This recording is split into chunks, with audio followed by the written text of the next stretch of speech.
जो चैप्टर है उसका नाम है किसान जमींदार और राज्य। और अब 2.2 पंचायत और मुखिया पे हम दो पैराग्राफ को डिस्कस कर चुके हैं। किस प्रकार से मुगल काल में पंचायतें चुनी जाती थी, उसमें मुकद्दम और मंडल चुने जाते थे, बुजुर्ग चुनते थे, उच्च जातियों के लोगों का वर्चस्व होता था। अब हम पंचायत के कार्यों पर थोड़ा सा चर्चा कर लेते हैं। सबसे पहले इसमें ये भी डिस्कस कर लेते हैं, यहाँ पर एक शब्द लिखा होगा भ्रष्ट मंडल। भ्रष्ट मुकद्दम या मंडल जिनको कहा जाता था, अक्सर वह अपने ओहदे का गलत इस्तेमाल करते थे। मुख्यतः उन पर यह आरोप था कि वे पटवारी के साथ मिलकर हिसाब किताब में हेराफेरी करते थे। यह भी कि वे अपना जमीन पर कर का आकलन कम करके अतिरिक्त बोझ छोटे किसानों पर डाल देते थे।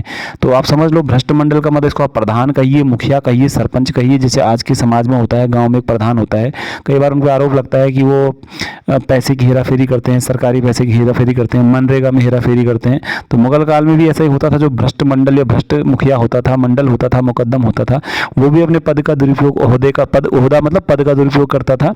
और कभी कभी पटवारी के साथ मिलकर, आज तो पटवारी नहीं होता है, प्रधान के साथ उसके साथ एक गांव में एक वीडियो विलेज डेवलपमेंट ऑफिसर यानी कि विकास ग्राम पंचायत विकास अधिकारी होता है, तो मिलकर हिसाब किताब में हेराफेरी करता था वो प्रधान या भ्रष्ट मंडल।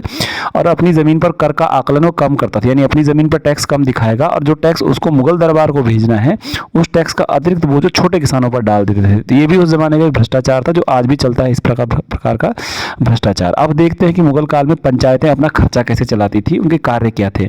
मुगल काल में पंचायत का खर्चा चलता था गांव के उस आम खजाने से जिस पर गांव का हर आदमी अपना योगदान देता था। यानी कि उस जमाने में एक कॉमन पूल होता था पैसे के लिए, कॉमन ट्रेजरी गांव की बनेगी और गांव का हर आदमी हर परिवार से कुछ न कुछ अंशदान, अपना कंट्रीब्यूशन उस खजाने में, आम खजाने में देगा, कॉमन पूल में देगा और पंचायत इससे अपना खर्चा चलाएगी। अब आज देखिए, आज क्या होता है, आज की भारत सरकार में तो पैसा सेंट्रल गवर्नमेंट से आता है, बहुत सारे तरीकों से आता है और फिर गांव में उसको अलग अलग तरीके से मनरेगा आदि विकास कार्यों में खर्च किया जाता है। लेकिन उस ज़माने में पंचायतें खुद भी कई कार्य करती थी और खुद ही पैसा जुटाती थी। अब यहाँ पर क्या है, वो खर्च कहाँ पर होगा, आम खजाने का पैसा।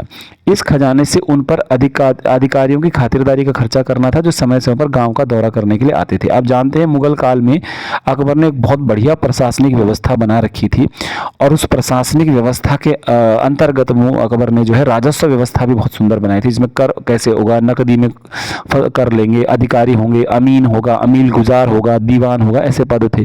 तो गाँव में इस प्रकार के अधिकारी आते रहते थे और वो कर वसूलने के लिए, निर्धारण करने जाते थे। तो गांव में उनकी खातिरदारी भी गांव के आम खजाने के खर्च से करते थे।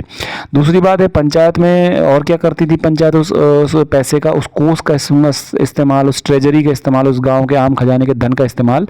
बाढ़ आ गई गांव में, प्राकृतिक आपदा कोई आ गई, सूखा पड़ गया, अकाल पड़ गया, जैसी और बाढ़ आ गई मुख्य ऐसी स्थिति में, उसको निपटने के लिए भी पंचायत काम करती थी। और सामुदायिक कार्य भी किए जाते थे, ध्यान दीजिए, कम्युनिटी वर्क भी पंचायत करती थी। जैसे कोई किसान जो है खुद जिन कामों को नहीं कर पाते थे, जैसे कि मिट्टी के छोटे छोटे बांध बना देना, छोटे मोटे बांध मिट्टी के जिससे पानी रुके, खड्डे बनाना, नहर खोदना आदि, जैसे तालाब बनाना, पेड़ लगाना, ये सारे छोटे छोटे कार्य उस समय ये पंचायत गांव की कर लेती थी। तो ऐसे ही काम तो आज भी पंचायत भारत की करती है, आपने सुना होगा।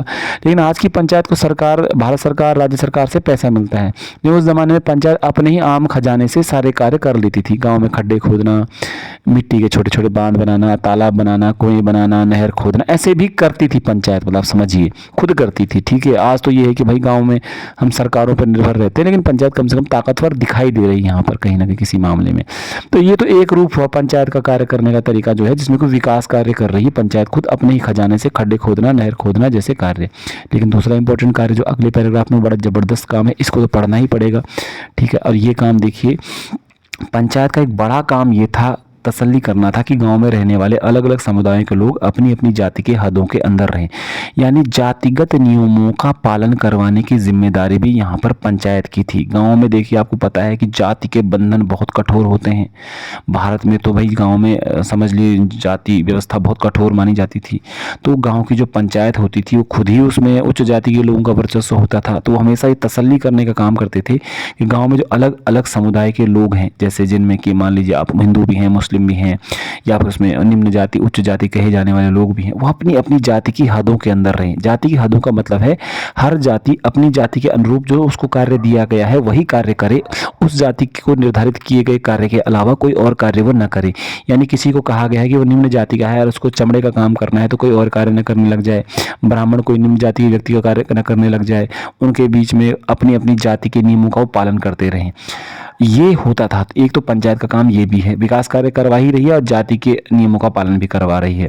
पूर्वी भारत में सभी शादियां मंडल की मौजूदगी में होती थी। कहा जा सकता है कि जाति की अवहेलना रोकने के लिए लोगों के आचरण पर नजर रखना गांव के मुखिया की जिम्मेदारी था। एक और पॉइंट आ गया देखो यहाँ पर कि गांव में पूर्वी भारत कौन सा भारत है? ये जो बंगाल वाला हिस्सा है, बंगाल, इसको पूर्वी भारत का मुख्य केंद्र मान सकते हैं। पूर्वी भारत, ईस्टर्न इंडिया में सभी जो शादियां होती थी, जितनी भी शादियां होंगी गांव में, मंडल की यानी मुखिया की मौजूदगी में होंगी। आज तो किसी की मौजूदगी में नहीं है, पंडित जी की मौजूदगी में होती है और बाद में रजिस्ट्रेशन कराना पड़ता है। उन मंडल की मौजूदगी में सारी शादियां होंगी। कहा जा सकता है कि जाति की अवहेलना करना रोकने के लिए ही लोगों के आचरण पर नजर रखना गांव के मुखिया की जिम्मेदारी थी। यानी कि जाति के नियमों का पालन करवाने की जिम्मेदारी पंचायत के ऊपर, शादियों के ऊपर मंडल की मौजूदगी होगी, वो देखेगा शादी उसी जाति में हो रही है जिस जाति के दोनों लोग हैं, किसी गैर जाति में तो नहीं हो रही है। और जाति के नियमों की जो अवहेलना करता था उसके लिए लोगों के आचरण पर निगरानी रखी जाती, लोग कैसा व्यवहार कर रहे हैं, जाति के नियमों का पालन कर रहे हैं कि नहीं कर रहे हैं, इसकी जिम्मेदारी भी गांव के मुखिया की जिम्मेदारी होती थी मुगल कालीन भारत में, जैसे आज भी होता है गाँव में कई बार। ठीक है, ये आप फोटो देख सकते हो यहाँ पर, ये बहुत सारे बुजुर्ग बैठे हुए हैं, इनमें आमतौर पर उच्च जातियों के लोग हैं। और ये देखिए क्या कर रहे हैं, गांव के बुजुर्ग कर अधिकारियों से मिल रहे हैं। तो tax officer, Indian revenue service जैसे होती है वैसे ही ये है। देखिए ये फोटो में, ये देखिए हिसाब किताब कर रहे हैं, इंडियन रेवेन्यू सर्विस जैसे लोग हैं ये। तो ये समझ लो मुगल दरबार के से जुड़े हुए लोग हैं और एक गाँव में ये बेचारे पंचायत के लोग हैं। तो ये इनको खातिरदारी भी करेंगे, इनको खाता खतौनी, हिसाब किताब, बही खाता, पैसे आदि भी देंगे इनको। ठीक है, कर अधिकारियों से मिल रहे हैं। ठीक है, ये देख लेना आप। तो ये बड़ी बड़ी समस्याएं यहाँ पर देखने को मिल रही हैं। अब आ रहा है कि पंचायतों पर और काम क्या थे पंचायत के। पंचायतों को जुर्माना लगाने का अधिकार, they can impose the fine. वो जुर्माना लगा सकती थी पंचायतें, किस किस कारण, और समुदाय से निष्कासित भी कर सकती थी और गंभीर दंड दे सकती थी। यानी गांव में अगर आपने जाति के नियमों का पालन नहीं किया, अपनी जाति के लिए निर्धारित जो कार्य आपको दिया गया अगर आप वो नहीं कर रहे हो, जातिगत नियमों का पालन नहीं कर रहे हो, शादी किसी गैर जाति में कर रहे हो, कोई ऐसा काम जो समाज में आपकी गंदगी फैला रहा है, आपको जो कार्य नहीं करना था वो आपने कर दिया है, तो पंचायतें जुर्माना लगा सकती थी अगर छोटा मोटा काम किया है, और समुदाय से निष्कासित भी कर सकती थी। यानी अगर आप गाँव छोड़ने की आपको जो है एक आदेश दिया जा सकता है कि आप गाँव छोड़कर चले जाइए, या फिर आपको उस जाति से बाहर भी निकाला जा सकता है।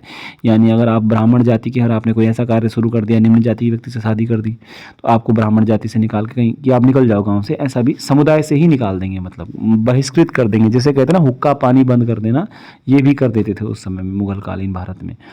ठीक है, गंभीर दंड भी देती थी पंचायत। समुदाय से बाहर निकालना एक कड़ा कदम था जो एक सीमित समय के लिए लागू किया जाता था। इसके तहत दंडित व्यक्ति को दिए हुए समय के लिए गांव छोड़ना पड़ता था। इस दौरान वो अपनी जाति और पेशे से हाथ धो बैठता था। ऐसी नीतियों का मकसद जातिगत रिवाजों की अवहेलना को रोकना था।